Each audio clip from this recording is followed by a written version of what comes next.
So we considered the change from stage manufacturing. We got informed by QI that the programs that we were running wouldn't be supported anymore, so we needed to look for an alternative. They gave us an alternative which was pretty much similar to stage manufacturing, but we felt like the whole change needed to happen, so we needed a CRM system and have it in one hub rather than lots of different areas dotted around, so we knew we could go to one person. We've worked with QI now for 20 plus years. Like I said, I've been here nearly 8, and we've worked with them on multiple projects, so they knew our business quite well.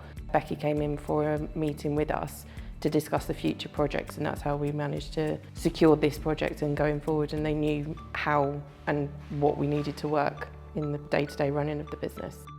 So personally, my experience with the project was pretty seamless. Worked with a number of QI personnel. Any issues we had, any training we needed, they were always there. So in our eyes, it worked well and it moved the business forward as well. So the key advantage to moving to Business Central was having everything in one place.